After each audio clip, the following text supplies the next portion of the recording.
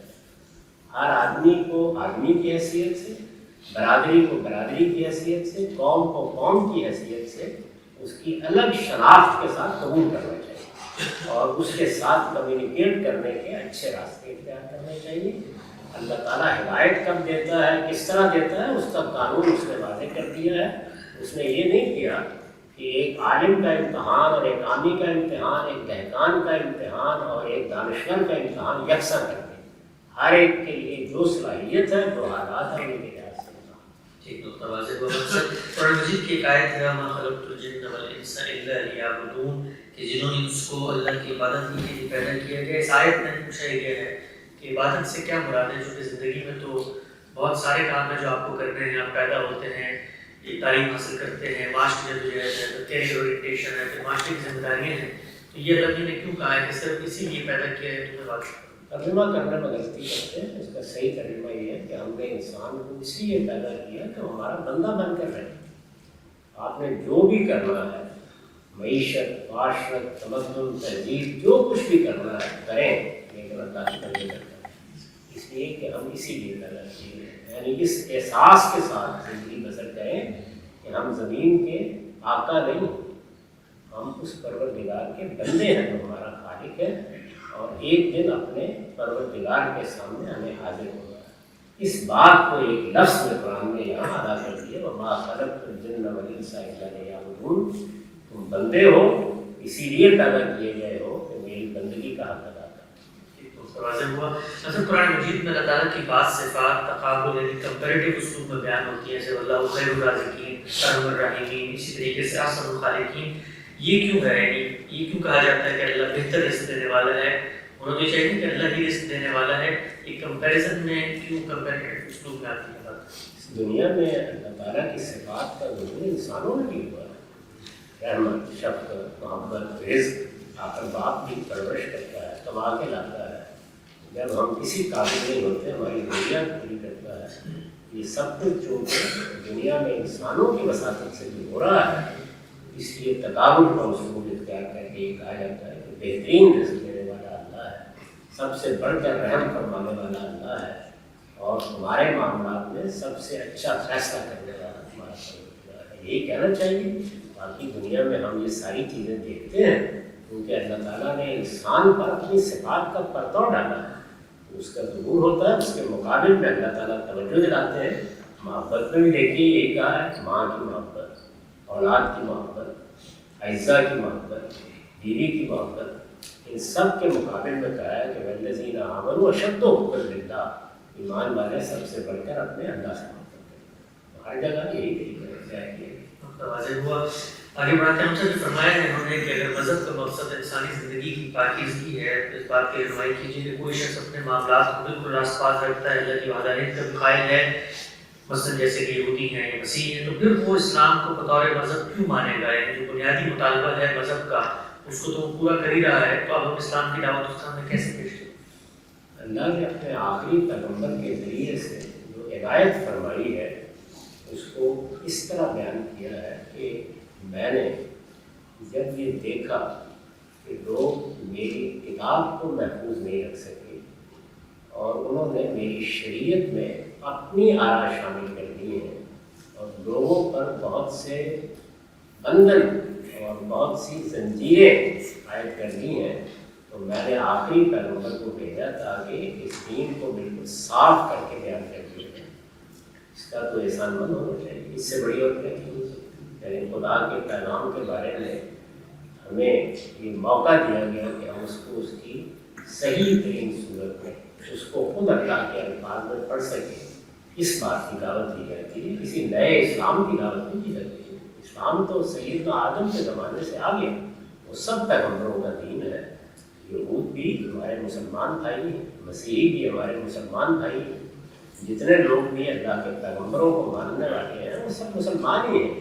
انہوں نے اپنے فرقوں کے نام رکھ لیے ہیں، یہودیت، مسیحیت، یہ ایسے ہی ہیں جیسے مسلمانوں نے اب فرقوں کے نام رکھ لیے ہیں، یہ حنفی ہے، شافعی ہے، دیوبندی ہے، بریلوی ہے، اسی طرح کے نام وہ مذہب بن گئے ہیں، ورنہ اللہ کا دین قرآن بتاتا ہے کہ یہ اسلام محمد الرسول اللہ نہیں لے کر آئے، آدم علیہ السلام لے کر آئے، سب پیغمبروں نے اسلام ہی کو دین کی حیثیت سے پیش کیا ہے، اور ہمارے بھائی ہیں یہود و نصارہ، ہم ان کو یہ کہتے ہیں کہ اللہ کے آخری پیغمبر نے آ کر اسی اسلام کو جو تمہارا دین ہے ہر طرح کی آمیزش سے پاک کر، آؤ اس چشمہ صافی سے آ کر اپنی پیاس میں جاؤ، یہ تو بہت بڑی بات ہے، پہنچانی چاہیے۔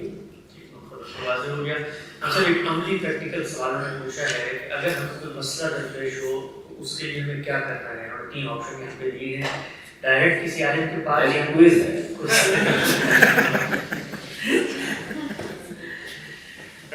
ڈائریکٹ کسی عالم کے پاس جائیں اور رہنمائی لیں، نمبر 1، نمبر 2 خود انالیسس کریں اور خود ہی فیصلہ کر لیں، اور نمبر 3 ایسے عالم کے پاس جائیں جو آپ کو لاجیکل لگے اور جس کا جواب آپ کو معقول لگے۔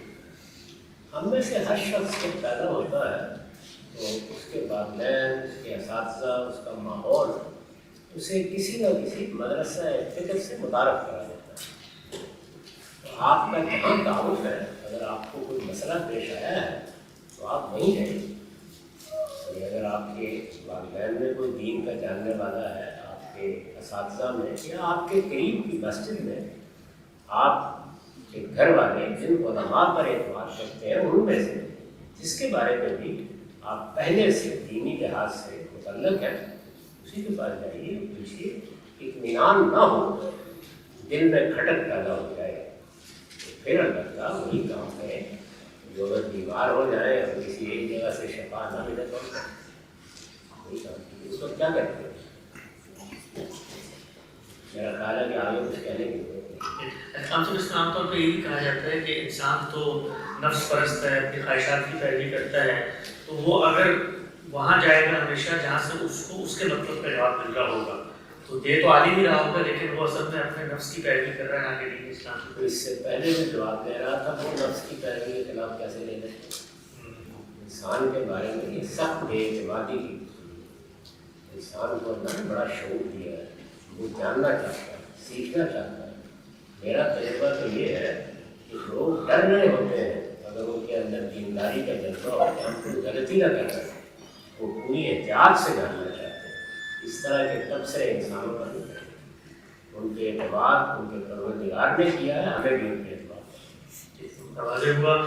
آگے بڑھاتے ہیں سلسلہ گفتگو کو۔ ماشاءاللہ اہلیان برسٹن کے اندر جو دینی شعور ہے اس کا اندازہ ہو رہا ہے، مجھے سینکڑوں کی تعداد میں سوالات ہیں موصول ہو گئے ہیں، وقت بھی ہمارا گزر رہا ہے، کم بیش 1 گھنٹہ مکمل ہو چکا ہے۔ مزید انشاءاللہ کوشش کریں گے سوالات زیادہ سے زیادہ ہم سب خدمت میں رکھیں۔ ہم سب کس سوال پہ تو آپ مجھے نہیں کہہ سکتے کہ عورتوں کی رحمت نہیں آیا، اس لیے کہ اس میں پوچھا گیا ہے کہ عورت نکاح کے وقت شرط رکھ سکتی ہے کہ خاوند دوسری شادی نہیں کر سکتا، اور اگر اس کے باوجود کرے تو اس صورت میں اس کے ساتھ کیا کرنا چاہیے؟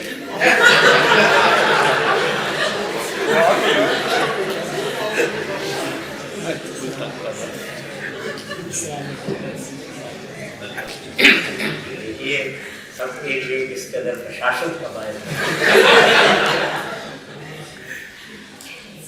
یقیناً یہ شاید رکھ سکتی ہے، اس کو پورا حق ہے، وہ اپنے بارے میں جن چیزوں میں حساس ہے ان سب کے بارے میں کہہ سکتی ہے کہ یہ فلاں فلاں معاملات نہیں کرو گے، اور جس طرح یہ طے کروا لیں اسی طرح یہ بھی طے کروا لیں کہ اگر کرو گے تو میں تمہارے ساتھ کیا کروں گا، اس کو بھی لکھوا دیں۔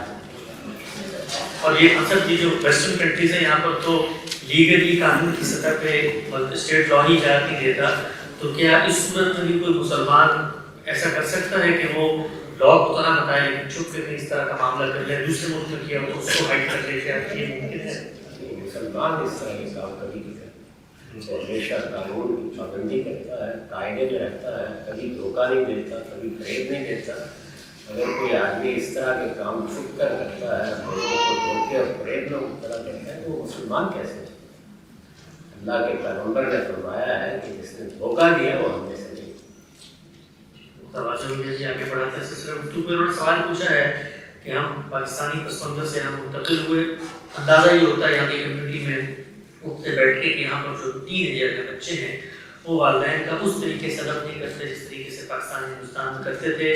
کبھی کبھی تھوڑی سخت بات بھی کر دیتے ہیں, بدتمیزی کے کلمات بھی ہوتے ہیں. ایسی صورتحال میں والدین کو کیا کرنا چاہیے؟ والدین ہمیشہ بچوں کے ساتھ اچھی کمیونیکیشن ہی سے اپنی تہذیب, اپنی معاشرت, اپنا علم, اپنی ثقافت اور اپنا مذہب. یہ دور گزر گیا کہ آپ کو سوسائٹی کی سپورٹ حاصل ہو. یہ بات ذہن میں رکھیں کہ کم و بیش 1000 سال تک دنیا میں مذہب کو اقتدار حاصل رہا ہے. آدھی دنیا میں مسیحیت کو اور آدھی سے زیادہ دنیا میں مسلمانوں کو مذہبی اقتدار حاصل رہا ہے. دورا نے اس کو اصل الایمان ایج آف فیتھ کہا ہے, یعنی اس میں سیاسی اقتدار مذہب کے پاس.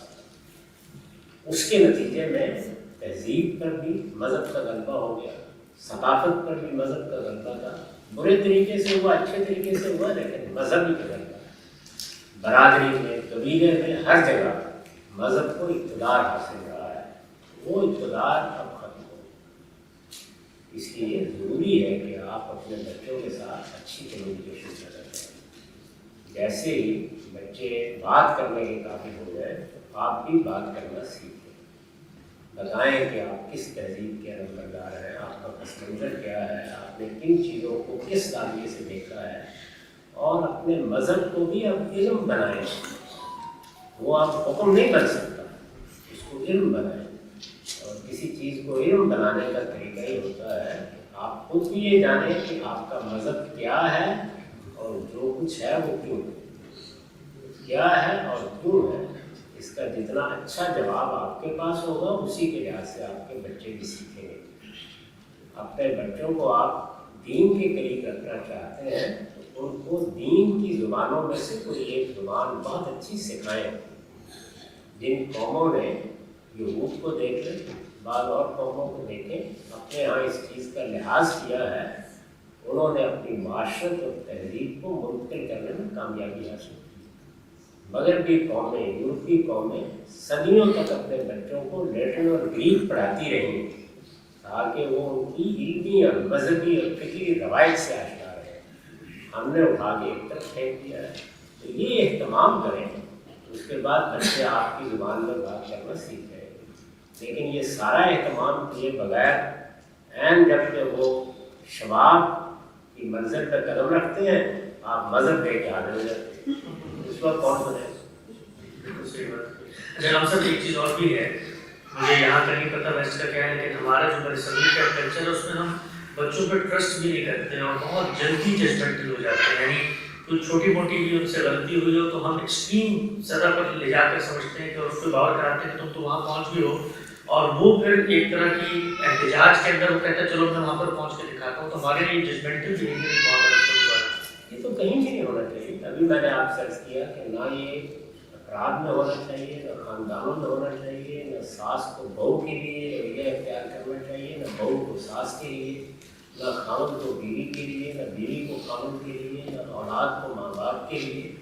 ہمارا کام یہ نہیں ہے کہ ہم لوگوں کے لیے جزا سزا کے فیصلے کریں, کفر و ایمان کے فیصلے کریں.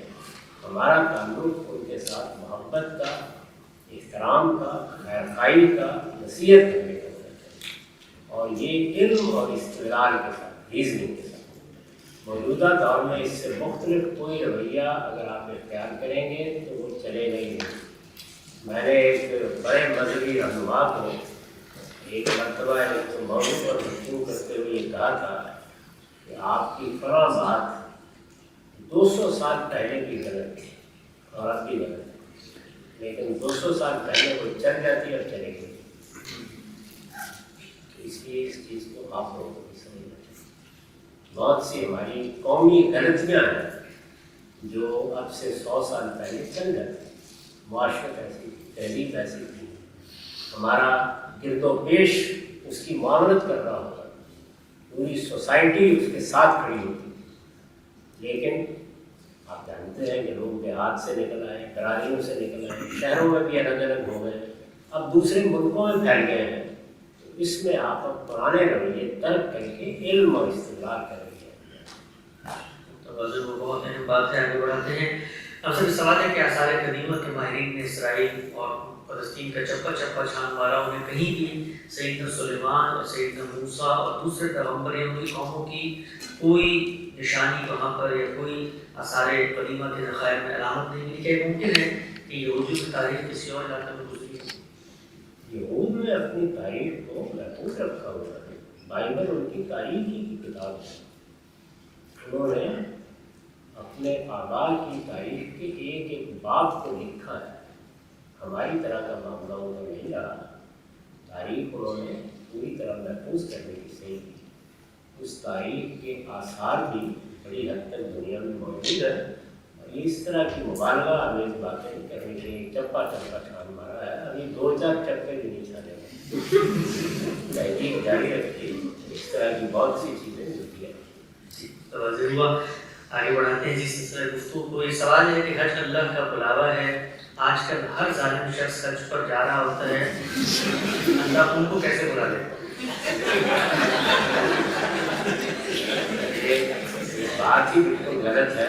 اس طرح کی چیزیں ہمارے ہاں معلوم نہیں کیوں مشہور کر دی گئی ہیں۔ تمام عبادات کی حقیقت میں نے ابھی آپ کے سامنے بیان کی ہے۔ اللہ تعالیٰ کے ساتھ ہمارے تعلق کی 3 بنیادیں ہیں۔ وہ اس کائنات کا پروردگار ہے، بادشاہ ہے، ہم اس کی پرستش کرتے ہیں معبود کی حیثیت سے۔ اس کا ظہور نماز کی شکل میں ہوتا ہے۔ نماز کے موقع پر بھی مؤذن کھڑا ہو کر اذان دیتا ہے، حی علی الصلاۃ، آؤ نماز کی طرف۔ یہ اللہ تعالیٰ نے اپنی پرستش کے لیے بلایا ہے، نہ کہ آپ کو محبوب قرار دے کے کہا ہے کہ آئیے ذرا تھوڑی دیر کے لیے معاہدہ کرتے ہیں۔ اسی طرح سے لوگوں کا موقع آتا ہے، اعلان کر دیا جاتا ہے کہ اب اللہ کی اطاعت کا ظہور ہوگا، بندے مجسم اطاعت بن کر 1 مہینہ گزاریں گے۔ جو روزے رکھتے ہیں یہ اللہ کے ساتھ ہمارے تعلق کا اظہار ہے، بادشاہ ہے، ہمیں اس کا حکم ماننا ہے، اس کو ہم علامتی طور پر ظاہر کرتے ہیں۔ تیسری چیز کیا ہے؟ اپنا آپ اللہ کی نظر کرنے کا۔ یعنی اللہ تعالیٰ نے قرآن میں یہ کہا ہے کہ دین کی حقیقت یہ ہے کہ ان اللہ اشتری من المؤمنین اموالهم وانفسهم بان لهم الجنہ۔ اللہ تعالیٰ نے جنت کے عوض لوگوں سے ان کی جانیں اور ان کے مال خرید لیے، اس لیے وہ اپنی نظر پیش کریں۔ تو ہر وقت تو ظاہر ہے کہ جان کی بھی ضرورت نہیں ہوتی، مال بھی نہیں دینا پڑتا، اس کو ایک علامت کے طور پر ایک عبادت میں بدل دیا ہے، اور وہ عبادت 3 سطحوں پر لازم کر دی ہے لوگوں کے لیے۔ جو لوگ اس عبادت کو آخری درجے میں ادا کرنے کی صلاحیت رکھتے ہیں، استطاعت رکھتے ہیں، وہ ایک خاص موقع پر جا کے حج کرتے ہیں۔ یہ بلاوا کس لیے ہے؟ یہ بلاوا بھی اس لیے نہیں ہے کہ آپ کے لیے وہاں ایک تخت بچھایا گیا ہے، آپ کو وہاں جا کے بیٹھنا ہے، آپ نے اپنے وجود کو نظر کرنا ہے جا کر، اس کی ایک علامت ہے، اور وہ سب جتنی چیزیں وہ سمبولک ایکسپریشن ہے اسی نظر کا۔ شیطان کے خلاف جنگ میں ہم اپنی جان مال آبرو نظر کرنے کا عہد کرتے ہیں، یہی حج ہے۔ جو لوگ حج کی مشقت نہیں اٹھا سکتے، استطاعت نہیں رکھتے، وہ چونکہ خاص دنوں میں ہوتا ہے، وہ عبادت 4-5 دن تک کی جاتی ہے، ان کے لیے عمرہ وہ جب چاہے کر لیں، گھنٹے 1.5 میں ہو جاتا ہے، وہ بھی نظر کی عبادت ہے۔ حج کی عبادت کو مختصر کر دیا گیا ہے اس صورت سے، اور جو اس کی قوت بھی اور صلاحیت اور استطاعت بھی نہیں رکھتے، ان کے لیے عید الاضحیٰ اور اس کی قربانی، یہ طریقہ اختیار کیا گیا ہے۔ اس کو بلاوے اور اس طرح کے شاعرانہ انداز میں جانی چاہیے۔ یہ بلاوا نظر پیش کرنے کے لیے ہے، کسی کو اعزاز دینے کے لیے۔ اچھا مولانا صاحب، یہ بھی تو یعنی جب قرآن مجید نے کہا ہے کہ مسلمان پر یہ لازم ہے کہ اگر اس کی استطاعت ہے تو ایک دفعہ وہ لازماً حج کرے، تو اب تو پورا کا پورا اختیار جو ہے وہ تو بندے کی طرف منتقل ہو گیا۔ اس میں اگر اللہ تعالیٰ ہی بلاتے ہیں تو پھر وہ اس کا امتحان کریں۔ یہ بات ہی ٹھیک نہیں ہے، اللہ تعالیٰ نماز کے لیے بھی بلا رہے ہیں، اس میں لوگوں کو نہیں یاد آتا کہ اللہ تعالیٰ نے تو مسجد میں مؤذن کو کھڑا کر کے آواز دے دی ہے کہ حی علی الصلاۃ۔ بہت اچھا سر، بہت اچھا۔ چلیے آگے بڑھاتے ہیں۔ یہ سوال ہے کہ کیا اسلام کی ترویج کے لیے خلافت کا نظام ضروری ہے؟ کیا ماڈرن جو ڈیموکریٹک اسٹرکچرز ہیں اس کی موجودگی میں کیا خلافت کا احیاء ممکن ہے؟ اسلام